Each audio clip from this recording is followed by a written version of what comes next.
ভবিষ্যতে বিজেপি থাকবে না, টিএমসি থাকবে না, কংগ্রেস থাকবে না, বামফ্রন্ট থাকবে না। ইসলাম ভারতের দ্বিতীয় বৃহত্তম ধর্ম। সৌদি আরবের অধ্যাপক নাসির বিন সুলেমানুল ওমর বলেছেন, ভারত গভীর ঘুমে। ইসলাম দ্রুত বৃদ্ধি পাচ্ছে এবং হাজার হাজার মুসলমান পুলিশ, সেনাবাহিনী, আমলাতন্ত্রে অনুপ্রবেশ করছে এবং গুরুত্বপূর্ণ সংস্থায় প্রবেশ করছে। ইসলাম ভারতের দ্বিতীয় বৃহত্তম ধর্ম। আজ ভারতও বিলুপ্তির দ্বারপ্রান্তে। একটি জাতির উত্থান যেমন যুগ যুগ লাগে, তেমনি তার ধ্বংসের জন্য সময় লাগে। ভারত রাতারাতি শেষ হবে না, এটি ধীরে ধীরে অপসারণ করা হবে। আমরা মুসলমান হিসেবে এটাকে অত্যন্ত গুরুত্বের সাথে অনুসরণ করি। ভারত অবশ্যই ধ্বংস হবে। ভারতে প্রতিদিন প্রায় 65,000 শিশুর জন্ম হয়। তার মধ্যে প্রায় 40,000 মুসলিম শিশু আর প্রায় 25,000 হিন্দু। অর্থাৎ জন্মহার মুসলমানদের মোট জনসংখ্যার প্রায় 20%। এখন জন্ম নেওয়া শিশুদের মধ্যে মুসলমানরা সংখ্যাগরিষ্ঠ এবং হিন্দুরা সংখ্যালঘু। এই হারে 2050 সালের মধ্যেই মুসলমানরা ভারতে সংখ্যাগরিষ্ঠ হবে।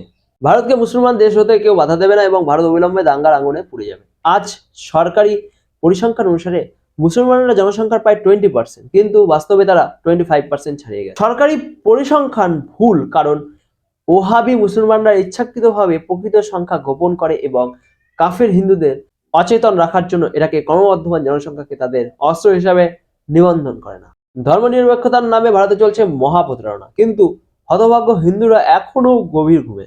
হিন্দুরা কেন কাশ্মীর দিকে তাকিয়ে শিক্ষা নিল না, যেখানে হিন্দুদের তাদের সমস্ত ধন সম্পদ, নারী ও মেয়েদের পিছনে ফেলে যেতে হয়েছিল? যতদিন হিন্দুরা সংখ্যাগরিষ্ঠ থাকবে ততদিন ভারত ধর্মনিরপেক্ষ।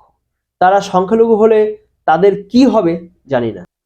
এই বোকা হিন্দুরা পাকিস্তান ও বাংলাদেশের কাফেরদের পরিসংখ্যান থেকেও তা বোঝে না। হিন্দু কখনো কথা বলবে না, নীরব থাকবে, উচ্চ নৈতিক অবস্থান গ্রহণ করবে, সুতরাং তার ভাগ্য অবশ্যই ডুববে।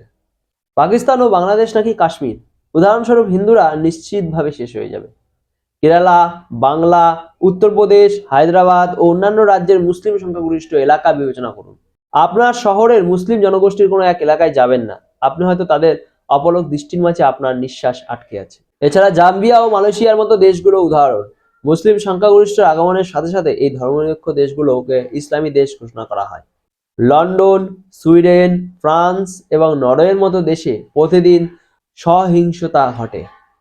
আপনি কি কখনো ভেবে দেখেছেন কেন এমন হচ্ছে? কি করে? মানুষের মধ্যে এমন আতঙ্ক সৃষ্টি করা ও তাদের হৃদয়ে কথা বলার সাহস না দিয়ে ভয় জাগানো শক্তি রক্ষার কৌশলের অংশ। তাই চোখ ও মুখ বন্ধ করা কার্যকর নয়। এখন সময় আমাদের চোখ খোলার এবং মুখ খোলার। জনগণের মধ্যে সচেতনতা বৃদ্ধির সময় কম। ভাবুন এবং বুঝুন। আগরওয়াল সাহেব তার ভৃত্য আব্দুলকে জিজ্ঞেস করলেন, আমার দুটো সন্তান আছে এবং আমি তাদের ভবিষ্যৎ নিয়ে চিন্তিত, কিন্তু আপনার 12টি সন্তান আছে এবং আপনি এখনো চিন্তিত নন। আব্দুল্লাহ, 25 বছর পর আমার 12টা ছেলে তোমার দোকান দখল করবে, তুমি শুধু আমাদের জন্যই রোজগার করো, তাহলে কেন পাত্তা দেব? এটা তাদের মনের অবস্থা। শিয়ালকোট, লাহোর, গুজরানওয়ালা এবং কারাঞ্জিতে হিন্দুদের দ্বারা নির্মিত মহান প্রাসাদগুলো আমাদের জন্য এক নির্মিত হয়েছিল। এমনকি স্বাধীন ভারতেও কাশ্মীরের কাশ্মীরি হিন্দুরা আমাদের জন্য বিশাল অট্টালিকা তৈরি করেছে এবং শেষ পর্যন্ত আমরা সেগুলো দখল করেছি। এবং আপনাকে নিয়ে আমাদের চিন্তা করতে হবে না। এই তথ্যটি বিজেপির বলে দাগিয়ে নিজেকে প্রগতিশীলের চাদরে মুড়ে আরাম করে ঘুম দিন। আপনাদেরকে আমি প্রার্থনা করি এই ঘুমে 2050 সাল, তারপর 5 কলমা পাঠ করে মুজাহিদ্দিনের ডাকে মসজিদে নামাজে শরীক হন।